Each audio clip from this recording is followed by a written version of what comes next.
Всем привет, меня зовут Catfish Studio, и это вторая часть рубрики «Школа дрифта» у меня на канале. В прошлой серии мы вместе с вами научились дрифтить в CarX Drift Racing 2, и я попытался вам объяснить вообще, как устроен дрифт, почему машины дрифтят и как они это делают по поверхностям. Я очень надеюсь, что я чутка хотя бы донес до вас это. Сегодня мы с вами поговорим более подробно о дрифте. Во всем и везде есть свои элементы, в гимнастике свои, в футболе свои, ну а дрифт-то что у нас? Тоже же спорт. Поэтому сегодня мы с вами разберем элементы дрифта в CarX Drift Racing 2. А именно, в этой серии мы узнаем, что такое постановка, угол, kiss the wall, что такое перекладка и backward. Как я уже сказал, дрифт является автоспортом, а как мы знаем, на всех соревнованиях по гимнастике, футболу и т.д. за идеальное выполнение того или иного элемента начисляются баллы. Если вы его выполняете идеально, вам дают много баллов. Если вы выполняете его с помарками, то вам, естественно, снижают баллы за выполнение того или иного элемента. В дрифте все идентично.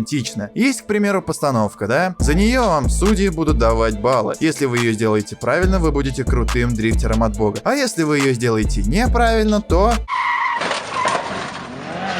Ну вы поняли. Давайте разберем подробно все элементы дрифта в CarX Drift Racing 2, за которые мы можем получить баллы, и узнав о них, мы будем соответственно их лучше отрабатывать, так как мы будем знать, что из них что представляет и какие действия нужно делать, чтобы выполнить тот или иной элемент в дрифте. Прям детально разбирать, что и как делать, мы будем в отдельной серии. У нас с вами есть наш Lancer, так сказать, Форсаж Edition, да? Только заднеприводный. Поставил я на него настройку Pro Drift 3, которая нам даст мощности к мотору и вывороту колес, чтобы наша машина лучше дрифтила. О настройке мы поговорим в дальнейших сериях. Берем конфиг от Tron, так как на нем все эти элементы нашего с вами дрифта можно сделать, проехав несколько метров на машине. Ну или же сделать кис за стена тут вот так. Теория, господа. Первая у нас...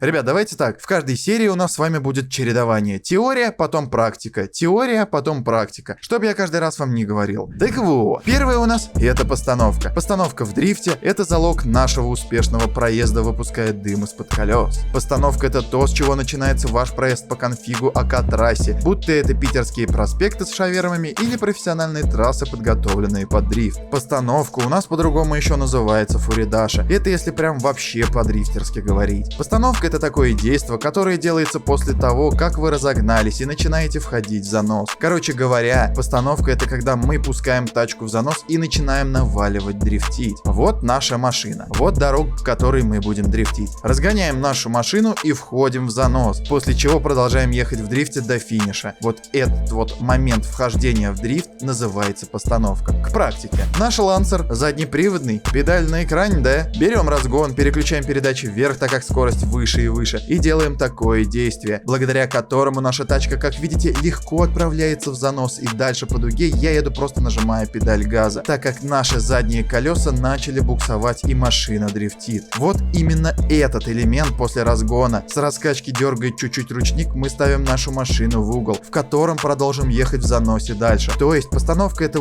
вот пускание машины в дрифт. Зона постановки на данной трассе достаточно длинная, как мы видим, и именно благодаря этой зоне мы пускаем нашу машину дальше по инерции.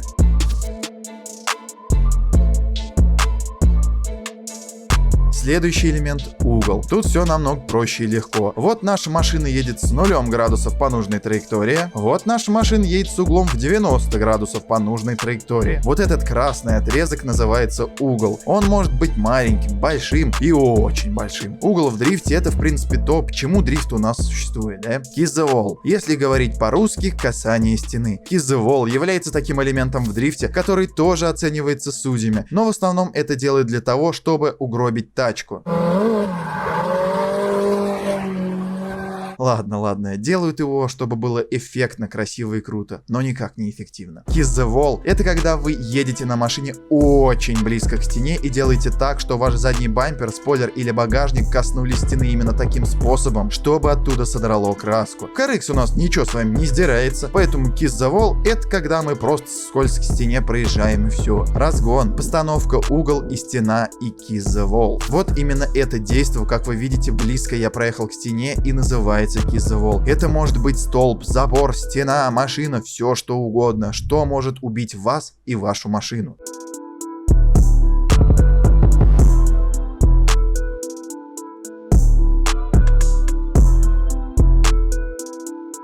Перекладка. Как мы понимаем, дрифт это не езда по прямой, и поворачивать нам с вами тоже здесь надо. Вот наша машина, вот трасса. Дрифтим мы дрифтим на ней, и нам надо дрифтить начать в другом направлении. Чтобы его изменить, мы нашу машину вот таким образом типа отзеркаливаем. И продолжаем дрифтить только в другом направлении уже. Дрифтим мы после постановки, значит, идем и видим, что у нас наша трасса заставляет нашу машину ехать влево, так как она идет влево, соответственно. Нам надо изменить направление нашей машины, соответственно, так, чтобы она начала дрифтить влево, а не вправо. Чтобы это сделать, мы наклоняем телефон влево, благодаря чему наш помощник в игре, о котором мы говорили, все делает за нас. И выкручивает руль в противоположную сторону, направляя колеса туда, куда надо. И как видите, уже 3 перекладки я сделал и доехал до финиша. Вот это изменение направления автомобиля и называется перекладка. То есть мы перекладываем траекторию нашего заноса зеркальным путем. Соответственно, и передние колеса меняют свое направление, так как машина-то у нас ехать должна в другую сторону, а как мы помним, колеса у нас ее направляют.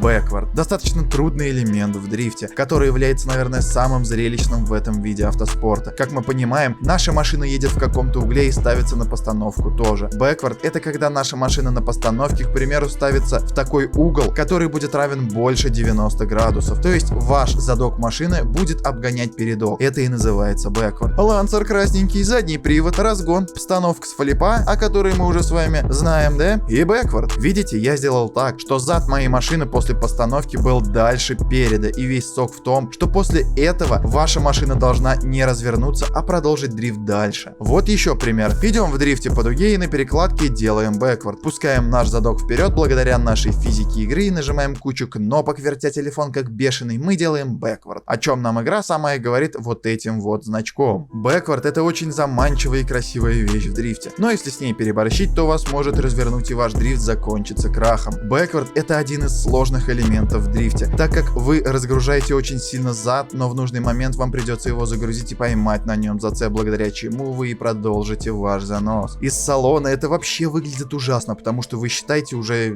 задом едете. Эпично, круто, но не совсем эффективно. Ну что же, гайс, за сегодня мы разобрали все основные элементы в дрифте, да, о которых, наверное, в основном нужно знать каждому любителю дрифта. В следующих сериях мы будем разбирать с вами то, как их правильно выполнять, что нужно нажимать в какой момент. А вы были на канале Catfish Studio, подписывайтесь на канал, ставьте лайк этому ролику, кликайте колокольчик уведомлений, чтобы ничего не пропустить. Всем пока-пока!